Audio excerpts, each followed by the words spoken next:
Avis vascular centre మన దేశంలోనే the best varicose vein hospital. Welcome to I dream media. So జనరల్గా యూరిన్కి సంబంధించిన అనేక రకాల సమస్యలు ఇబ్బంది పెడుతూ ఉంటాయి. విమెన్లో ఎక్కువగా ఈ ప్రాబ్లం అనేది మనం చూస్తూ ఉంటాము. అయితే వీటిలో ఎక్కువగా ఏంటంటే తరచుగా మూత్రానికి వెళ్ళడం, ఎక్కువగా యూరినేషన్కి వెళ్ళడానికి అవసరం రావడం అనేది ఇబ్బంది పెట్టే సమస్య. అయితే ఇది డే టైంలో ఉంటుంది, కొందరికి నైట్లో కూడా ఎక్కువసార్లు మూత్రానికి వెళ్ళాల్సిన అవసరం అనేది ఉంటుంది. ఈ ప్రాబ్లం అనేది ఎందుకు, ఎన్నిసార్లు మూత్రానికి వెళ్తే మనం ఆరోగ్యంగా ఉన్నట్లు, సో దీని గురించిన పూర్తి వివరాలు తెలుసుకుందాం. మనతో పాటు ఉన్నారు ప్రముఖ యూరాలజిస్ట్ డాక్టర్ విశ్వాస్ గారు. డాక్టర్ గారు నమస్తే అండి. నమస్తే డాక్టర్ గారు, జనరల్గా ఒక హెల్దీ హ్యూమన్ యూరిన్కి వెళ్ళాలంటే ఎన్నిసార్లు వెళ్తే అది హెల్దీ అన్నట్లు? మనం రోజుకి 2.5 to 3 లీటర్స్ వాటర్ తీసుకుంటే 5 to 6 టైమ్స్ రోజంతా వెళ్ళేది నార్మల్ అని. కొంతమంది 2.5 to 3 లీటర్స్ తీసుకున్నా చాలా సార్లు వెళ్తే దాన్ని అధికంగా వెళ్తున్నారని చెప్తాం. 5 to 6 కన్నా ఎక్కువ ఉంటే ఇది జనరల్గా. అల్టిమేట్లీ మనం ఎంత వాటర్ తీసుకుంటామో దాన్ని బట్టి మన యూరిన్ అవుట్పుట్ డిసైడ్. కొంతమంది 4 నుంచి 5 లీటర్లు తీసుకుంటారు. ఆబ్వియస్గా వాళ్ళు ఒక 8 నుంచి 9 సార్లు వెళ్తూ ఉంటారు. అది మెయిన్లీ వాళ్ళు వాటర్ ఎక్కువ తీసుకుంటున్నారు కాబట్టి ఎక్కువ సార్లు వెళ్తున్నారు. ప్రాబ్లంగా అయితే మనం చూడం. వాటర్ తక్కువ తీసుకున్నా ఎక్కువ సార్లు వెళ్తున్నారంటే అది ప్రాబ్లం అని చూస్తాం. ఓకే, అసలు జనరల్గా ఒక మనిషికి ఎంత నీళ్ళు అనేది అవసరం అవుతుంది? Yeah, so depends on the occupation. Labour ఉన్నారు, లేకపోతే ఎండలో బాగా తిరుగుతున్నారు, హార్డ్ వర్క్ చేస్తారు అంటే వాళ్ళకి 3 to 3.5 లీటర్స్ మినిమం తాగాల్సి వస్తుంది. ఎందుకంటే వాళ్ళు ఎక్కువగా డీహైడ్రేట్ అవుతుంటారు. ఎవరైతే డస్ట్ జాబ్ చేస్తారో లేకపోతే ఇంట్లోనే పని చేస్తారో వాళ్ళకి 2.5 to 3 లీటర్స్ ఇస్ ఎనఫ్. దాహం వేసినప్పుడు తాగితే సరిపోదా? గుర్తుపెట్టుకొని ఇలా లీటర్స్ వాటర్ తాగాల్సిన అవసరం ఉంటుందా డాక్టర్ గారు? ఎస్. సో మనం కిడ్నీ ప్రాపర్గా ఫంక్షన్ అవ్వాలంటే అడిక్వేట్ హైడ్రేషన్ అనేది చాలా కంపల్సరీ. మనం తక్కువ నీళ్లు తాగి దాహం అయినప్పుడే తాగితే ఏమవుతుందంటే స్టోన్ ఫార్మేషన్ రిస్క్ పెరిగిపోతుంది అండ్ యూరిన్ ఇన్ఫెక్షన్ రిస్క్ కూడా పెరిగిపోతుంది. అందుకనే మనం గుర్తుపెట్టుకొని రోజుకి 2.5 to 3 లీటర్స్ కనీసం వాటర్ ఇంటేక్ అనేది ఫిక్స్ చేసుకోవాలి. ఓకే, అయితే డాక్టర్ గారు తరచుగా మూత్రానికి వెళ్ళడం అంటే 5 to 6 టైమ్స్ కన్నా ఎక్కువగా మూత్రానికి వెళ్ళాల్సి వస్తే, నీరు తక్కువగా తీసుకున్నా కానీ, సఫిషియెంట్ నీరు తీసుకున్నా కానీ ఎక్కువసార్లు మూత్రానికి వెళ్ళాల్సి రావడం అనేది ఒక అనారోగ్య సమస్యలాగా చెప్తామా? ఎస్. సో దీంట్లో 2 రకాలుగా ఉంటుంది, ఫంక్షనల్ లేకపోతే అనాటమికల్. సో కొంతమందికి యూరిన్ దారిలో ఏమైనా ఇబ్బంది ఉంది లేదా బ్లాడర్లో ఏమైనా ఇబ్బంది ఉంటే కన్నా తరచుగా మూత్రానికి వెళ్తారు. సో యూరిన్ బ్లాడర్ పూర్తిగా ఖాళీ అవ్వకపోతే బ్లాడర్కి ఏమనిపిస్తుంది, బ్లాడర్లో ఇంకా యూరిన్ ఉంది అనిపిస్తుంది. సో బ్రెయిన్కి సిగ్నల్ వెళ్ళి మళ్ళీ యూరిన్ వెళ్ళాలి అని పేషెంట్ యూరిన్కి వెళ్తూ ఉంటారు. ఇంకోటి దారి సన్నగా ఉండడం వల్ల, పూర్తిగా ఖాళీ అవ్వకపోవడం వల్ల కూడా చాలామంది యూరిన్ పెడతారు. అండ్ మూడవది ఏంటంటే ఓవర్ యాక్టివ్ బ్లాడర్. ఇది యూజువల్గా వింటర్ సీజన్లో కానీ కొంచెం రెయినీ సీజన్లో కానీ చాలామందికి ఉంటుంది. దాంట్లో ఏంటంటే బ్లాడర్ కొంచెం సెన్సిటివ్గా ఉంటుంది. సో తరచుగా కాంట్రాక్ట్ అవ్వడము, తరచుగా యూరిన్ పోయాలి అనే సిగ్నల్ రావడం వల్ల ఏ దారిలో ఏ ఇబ్బంది లేకున్నా కానీ పేషెంట్ తరచుగా యూరిన్కి వెళ్తుంటారు. దీనికి కొన్ని ఇవి ఉంటాయి, టాబ్లెట్స్ ఉంటాయి. దాని హెల్ప్తో బ్లాడర్ సెన్సిటైజేషన్ ఇది చేసుకొని ఇది ఈజీగా ట్రీట్ చేసుకోవచ్చు. అండ్ అదే స్కానింగ్ లేదా యూరోఫ్లోమెట్రీ అనే ఒక టెస్ట్తో మనం డిసైడ్ చేస్తాం పేషెంట్కి యూరిన్ దారిలో ఏమైనా ఇబ్బంది ఉందా లేకపోతే బ్లాడర్ పూర్తిగా ఖాళీ అవుతుందా లేదా అని చూసుకొని మనం ట్రీట్మెంట్ ఇస్తాం. ఓకే, ఇది నైట్లో కూడా చాలామంది ఇలాంటి ప్రాబ్లం ఫేస్ చేస్తూ ఉంటారు, అదెందుకు? సో బేసికలీ బీపీహెచ్ అనే ఒక సమస్య ఉంటుంది, బినైన్ ప్రోస్టాటిక్ హైపర్ప్లేషియా. ఇది మగవాళ్ళలో మాత్రమే అవుతుంది. 50 years దాటాక వాళ్ళకి నాక్ట్యూరియా అంటాం, అది ఫస్ట్ సిమ్టమ్. ప్రోస్టేట్ సమస్య ఉన్న వాళ్ళకి నాక్ట్యూరియా అనేది ఫస్ట్ సిమ్టమ్. అంటే night time more than once లేచి వెళ్ళాల్సి రావటం. సో అటువంటప్పుడు మనం ప్రోస్టేట్కి తగిన టెస్టులు చేసి దాన్ని ట్రీట్మెంట్ చేస్తే అది సెట్ అయిపోతుంది. మిగతాది యంగ్ పాపులేషన్లో మేల్స్లో కానీ ఫీమేల్స్లో కానీ, మేల్స్లో అయితే చాలా రేర్గా చూస్తుంటాము. ఓవర్ యాక్టివ్ బ్లాడర్ ఉంటే అవుతుంది లేదా యూరిన్ దారిలో ఏమైనా సమస్య ఉంటే వస్తుంది. యంగ్ ఉమెన్లో రికరెంట్ ఇన్ఫెక్షన్స్ అనేది చాలా కామన్. ఎంత కామన్ అంటే ఒక మహిళలో జీవితాంతంలో అట్లీస్ట్ వన్స్ యూరిన్ ఇన్ఫెక్షన్ రావడం 50% రిస్క్ ఉంటుంది. సో బయట ఒక 1000 మంది ఉన్నారనుకోండి, దాంట్లో 500 మందికి ఎప్పుడో ఒకసారి ఒక ఇన్ఫెక్షన్ వచ్చే ఉంటుంది. సో ఆ ఇన్ఫెక్షన్ రావడం వల్ల నాక్ట్యూరియా రావచ్చు, లేదా డే టైం ఫ్రీక్వెన్సీ రావచ్చు. ఇంకోటి వాళ్ళకు కూడా ఓవర్ యాక్టివ్ బ్లాడర్ అనే సమస్య రావచ్చు, దానివల్ల కూడా తరచుగా యూరిన్ వెళ్ళే ఇది ఉంటుంది. ఎట్లా తగ్గిస్తారు డాక్టర్ గారు? అది దానికి ట్రీట్మెంట్ అంటే ఎలా ఉంటుంది? సర్జరీలా లేకపోతే టాబ్లెట్స్తో సరిపోతుంది? సో యూజువల్గా ఇన్ఫెక్షన్స్ ట్రీట్మెంట్ టాబ్లెట్స్తోనే సరిపోతుంది. కొంతమంది రికరెంట్ యూటీఐస్ అని వింటుంటాం, అది ఆడవాళ్ళల్లో చాలా కామన్గా వింటుంటాం. ఎందుకంటే మహిళల్లో యూరిన్ దారి చాలా చిన్నగా ఉంటుంది, జస్ట్ 4 సెంటీమీటర్స్ ఉంటుంది. బ్లాడర్కి మన బయట ప్రపంచానికి జస్ట్ 4 సెంటీమీటర్. సో బ్యాక్టీరియా ఈజీగా బ్లాడర్లోకి ఎంటర్ అవుతుంది. అందుకే మహిళల్లో రికరెంట్ ఇన్ఫెక్షన్స్ కామన్గా చూస్తుంటాం. సో రికరెంట్ ఇన్ఫెక్షన్స్ ఉంది అనే డెఫినేషన్ ఏంటంటే 6 నెలల్లో 2 సార్లు రావడం, లేదా 1 సంవత్సరంలో 3 సార్లు కంటే ఎక్కువ రావడం, అప్పుడు మనం రికరెంట్ ఇన్ఫెక్షన్స్ అని ఇచ్చేసి ఏంటి సమస్య అని నెక్స్ట్ చూస్తుంటాం. జస్ట్ వన్స్ ఆర్ ట్వైస్ వచ్చింది అంటే జస్ట్ ఒక క్యాజువల్ ఇన్ఫెక్షన్గా భావించి ఒక యాంటీబయాటిక్ కోర్సు ఆపేస్తాం, ఎక్కువ టెస్ట్ చేయం. 6 నెలల్లో 2 సార్లు కంటే ఎక్కువ రావడం, లేదా 1 సంవత్సరంలో 3 సార్లు కంటే ఎక్కువ రావడం, అప్పుడు రికరెంట్ ఇన్ఫెక్షన్స్ వచ్చి స్కానింగ్ చేయడము, లేదా యూరిన్ దారిలో ఏమైనా ప్రాబ్లం ఉందా చూసుకోవడము, ఇవన్నీ చూసుకొని ఆ ట్రీట్మెంట్ని ఇచ్చేస్తాం. యూరిన్ దారిలో ప్రాబ్లం మెయిన్లీ ఓల్డ్ ఏజ్లో వస్తుంది. యంగ్ పాపులేషన్లో దారిలో చిన్నబడటం ఇవన్నీ యూజువల్గా చూడడం. సో ఓల్డ్ ఏజ్లో ఉంటే దారి చిన్నబడితే దానికి ఆపరేషన్ చేస్తాం. ఓకే. కాకపోతే ఇన్ఫెక్షన్స్ లేదా ఓవర్ యాక్టివ్ బ్లాడర్కి మెడిసిన్స్తో క్యూర్ అయిపోతుంది. అసలు ఇలాంటి ప్రాబ్లం రాకూడదు అంటే జాగ్రత్తలు ఏముంటాయి? సో మెయిన్ అంటే వాటర్. చాలామంది తక్కువ వాటర్ ఇంటేక్ తీసుకుంటారు. తక్కువ వాటర్ ఇంటేక్ తీసుకున్నప్పుడు బ్యాక్టీరియా అసెండ్ అయ్యి బ్లాడర్లో ఉండి యూరిన్ అక్కడే ఉండిపోవడం, తక్కువ యూరిన్ వెళ్ళడం వల్ల అక్కడే ఇన్ఫెక్షన్ ఇది క్వాంటిటీ పెరిగిపోతుంది. అదే మనం బాగా వాటర్ తీసుకున్నాం అనుకోండి, చిన్న బ్యాక్టీరియా ఎంటర్ అయినా మనం యూరిన్ పోసేస్తాం కాబట్టి ఫ్లష్ అయిపోతుంది. అది first point, inadequate drinking of water. Second వచ్చేసి కొంతమంది హ్యాబిచువల్గా యూరిన్కి అనేది డిలే చేస్తుంటారు. ఇప్పుడు యూరిన్ వచ్చింది వెంటనే టాయిలెట్ వెళ్ళకుండా ఇంకొక 1-2 అవర్స్ తర్వాత పోద్దాంలే అలా ఉంటుంది.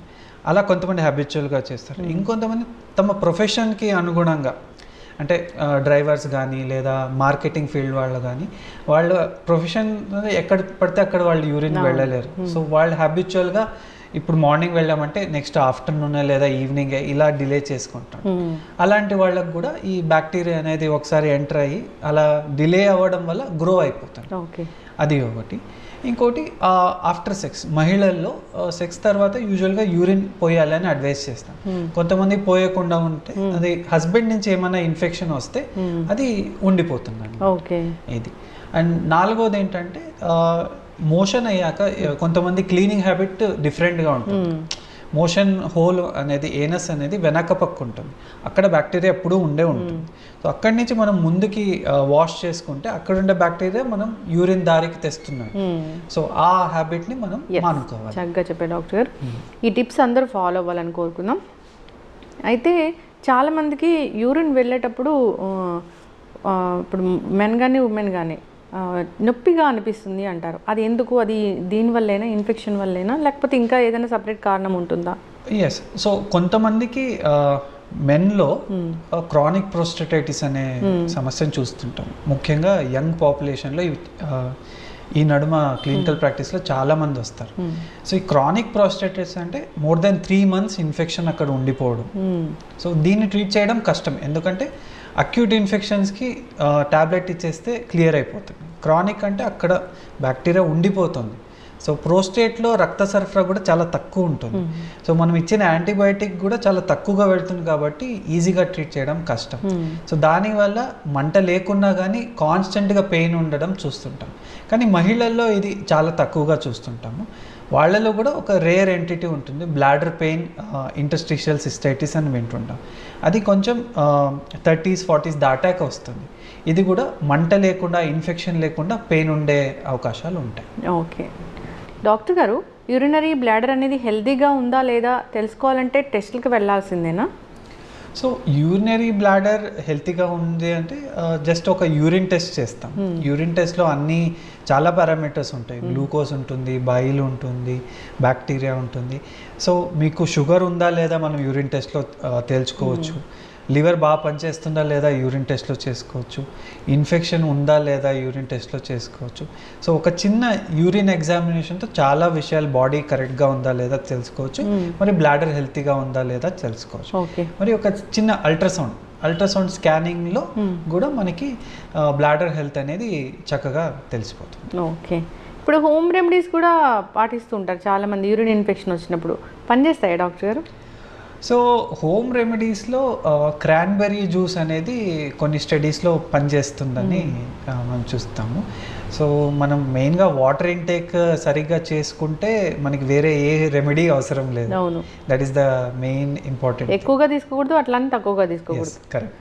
ఇప్పుడు బయట వెళ్ళినప్పుడు చాలామంది టాయిలెట్స్ బాగాలేవని యూరిన్కి వెళ్లకుండా ఉంటారు, ఇన్ఫెక్షన్స్ వస్తాయని. నిజంగానే బయట టాయిలెట్స్ వల్ల కూడా యూరిన్ ఇన్ఫెక్షన్స్ వస్తాయా? వచ్చే అవకాశాలు అయితే ఉంటాయి. సో మొన్న ఒక పేషెంట్ అన్నారు, సార్ మా ఆఫీస్లో టాయిలెట్స్ అయితే క్లీన్ ఉండవు, అందుకని నేను చాలా తక్కువ సార్లు వెళ్తాను. సో దానివల్ల 2 డ్రాబ్యాక్స్. ఒకటి, హ్యాబిచువల్గా తను యూరిన్ పోయకుండా హోల్డ్ చేసుకుంటాను, సో ఇన్ఫెక్షన్ వచ్చి ఇది అవుతుంది.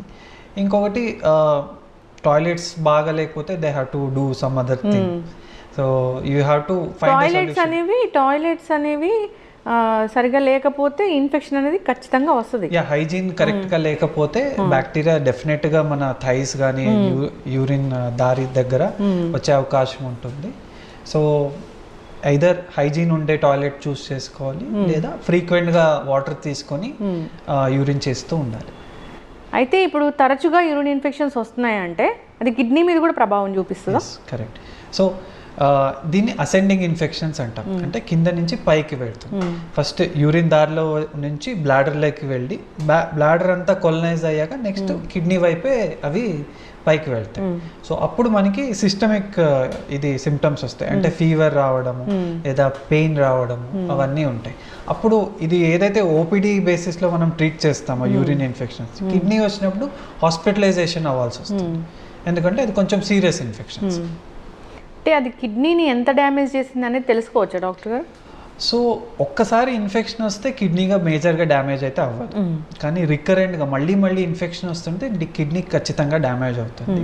దాంట్లో మనం ఒక స్కాన్ చేస్తాం, DMSA స్కాన్ అని. దాంట్లో కిడ్నీ ఎంతవరకు డ్యామేజ్ అయ్యింది, ఎంతవరకు హెల్తీ ఉంది అని మనం చూసుకోవచ్చు. ఓకే, అది రికరెంట్ ఇన్ఫెక్షన్స్ అయ్యే వాళ్ళకి మాత్రమే మనం అడ్వైస్ చేస్తాం. పిల్లల్లో యూరిన్ ఇన్ఫెక్షన్స్ వస్తే కూడా ఈ కిడ్నీ స్కాన్ వరకు వెళ్ళాల్సిందే? Yes, correct. సో పిల్లల్లో కూడా ఇది కామన్గా DMSA స్కాన్ అని చేయిస్తాం. దాంట్లో మనకి కిడ్నీ ఎంత డ్యామేజ్ అయిందో తెలుస్తుంది, అండ్ కిడ్నీ ఫంక్షన్ ఎంత ఉందని కూడా తెలుస్తుంది. చిన్న పిల్లల్లో వెసైకోరెట్రిక్ రిఫ్లెక్సిస్ అనే ఒక కండిషన్ చూస్తాం, అంటే బ్లాడర్ నుంచి యూరిన్ రిఫ్లెక్స్ అవుతుంది. నార్మల్గా కిడ్నీకి యూరిన్ వెళ్ళకూడదు, వన్ వే రావాలి, వన్ వే ట్రాఫిక్ అంతే. కాకపోతే కొంతమందికి టైట్గా లేకపోవడం వల్ల బ్లాడర్ నుంచి యూరిన్ రిఫ్లెక్స్ అవుతుంది. సో బ్లాడర్లో ఇన్ఫెక్షన్ అయ్యి ఇన్ఫెక్షన్ తరచుగా కిడ్నీకి వెళ్తుంది, దానివల్ల కిడ్నీ డ్యామేజ్ చాలా కామన్గా చూస్తాం. Okay, yes. సో అయితే ఇప్పుడు చెప్పిన ఆ టెస్ట్లు ఏవైనా చేయించుకుంటే ఏదైనా రేడియేషన్ ఎఫెక్ట్ అలా ఉంటుందా డాక్టర్ గారు? నార్మల్గా CT స్కాన్లో మనకి రేడియేషన్ ఎఫెక్ట్ చాలా ఎక్కువ ఉంటుంది. కాకపోతే ఈ న్యూక్లియర్ మెడిసిన్ స్కాన్స్, DTPA అని వింటుంటాం, DMSA అని ఉంటుంటాం. సో చాలా తక్కువ రేడియేషన్ ఉంటుంది. సో ఎక్స్రే కంటే ఎక్కువ ఉంటుంది, CT స్కాన్ కంటే తక్కువ ఉంటుంది. సో మోడరేట్గా ఉంటుంది. ఎప్పుడో ఒకసారి ఆ స్కాన్ చేసుకోవడం వల్ల ఎక్కువ ప్రాబ్లం అయితే ఉంటుంది. చిన్నపిల్లల్లో మనం చేస్తున్నామంటే సేఫర్ అనే అర్థం. సో పెద్దవాళ్ళు ఈజీగా చేసుకోవచ్చు. ఎస్ డాక్టర్ గారు, యూరిన్ ఇన్ఫెక్షన్స్ కామన్గా వస్తాయి వాటర్ తీసుకోకపోతే, అలా డిస్కస్ చేస్తాం, అంతా బాగానే ఉంది. చాలామంది కొన్ని రకాల ఫుడ్స్ తిన్నప్పుడు, పచ్చడి అలాంటివి తిన్నప్పుడు, పిగిల్స్ తిన్నప్పుడు చెప్తారు ఏంటంటే వేడి చేసింది అని. వేడి చేయడం వల్ల యూరిన్ వెళ్ళే దారిలో అంత మంట వస్తుంది అని.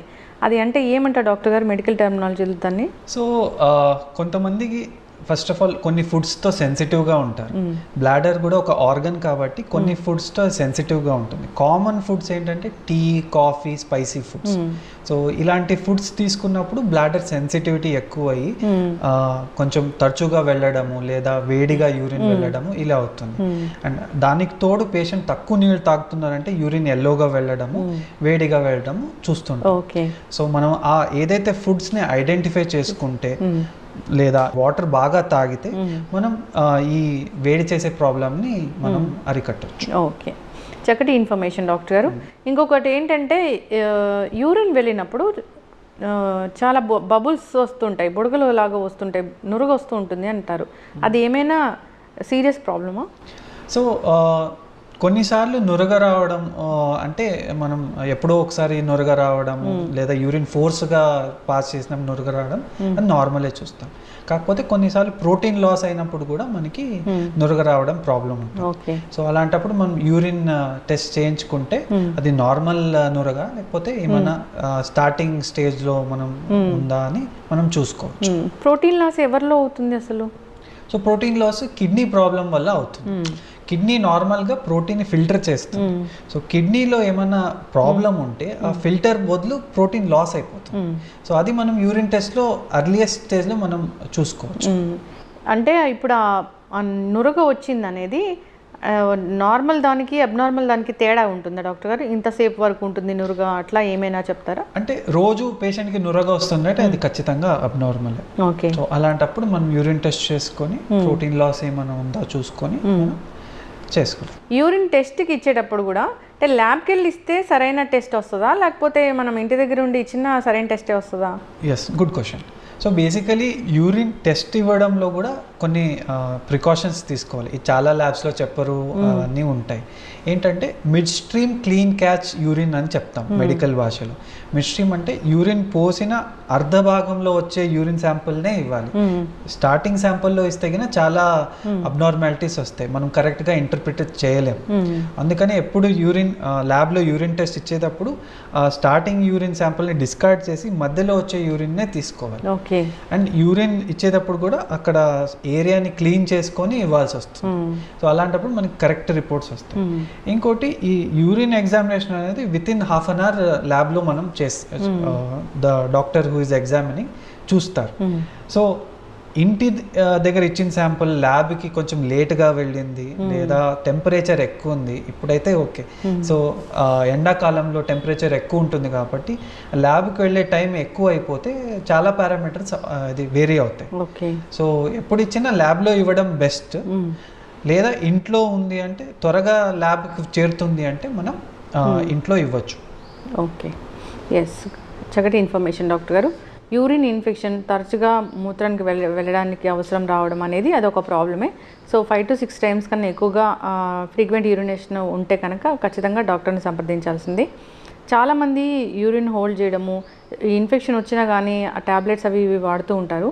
యాంటీబయాటిక్స్ వాడి డాక్టర్ దగ్గరికి వెళ్ళే వాళ్ళని కూడా చాలామందిని చూసాము. అప్పుడు ఖచ్చితమైన రిజల్ట్ అనేది రాదంట కదా డాక్టర్ గారు, డాక్టర్ చెప్పకుండా వాడితే? సో ఏమవుతుందంటే ఇన్ఫాక్ట్ మొన్న ఒక పేషెంట్ వచ్చారు. ఏంటంటే లైక్ ఎప్పుడో ఒక 5 years బ్యాక్ యూరిన్ ఇన్ఫెక్షన్ వచ్చింది. అప్పుడు డాక్టర్ గారు ఒక టాబ్లెట్ ఇచ్చారు. సో దాని తర్వాత ప్రతి 6 నెలలకు ఒకసారి ఇన్ఫెక్షన్ వస్తుంది, అదే టాబ్లెట్ వేసుకుంటారు, అలానే కంటిన్యూ చేస్తున్నారు. సో ఫైనల్గా వచ్చారు. అలాంటి దానివల్ల ఏమవుతుందంటే యాంటీబయాటిక్ రెసిస్టెన్స్ వస్తుంది. సో అదే టాబ్లెట్ మనం ఫ్యూచర్లో తీసుకుంటే అది పనిచేయదు. సో ఎంత తక్కువ యాంటీబయాటిక్స్ వాడితే అంత మంచిది. సో అది టేక్ హోమ్ మెసేజ్ తీసుకోవాలి. సో డాక్టర్ సంప్రదించిన తర్వాతే యాంటీబయాటిక్ తీసుకోవడం better.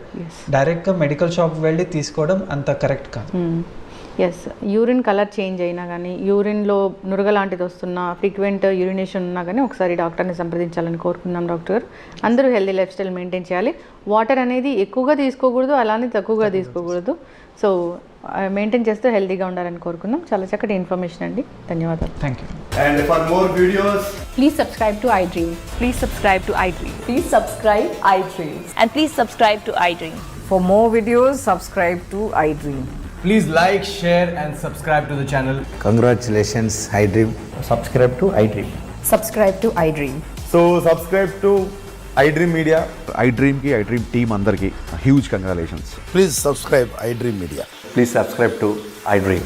Subscribe iDream. Please subscribe to iDream. iDream అంటే నా కళల ఛానల్ను సబ్స్క్రైబ్ చేసుకున్న నోరు తిరుగుతలేదు, మీరైతే గంట గుర్తు కొట్టండి. For more such videos, please subscribe to iDream. Subscribe to iDream. Please subscribe to iDream. Please subscribe iDream Media. Please do subscribe to iDream. Please subscribe to iDream Media. For best entertainment and information, please subscribe I dream. And don't forget to subscribe to iDream.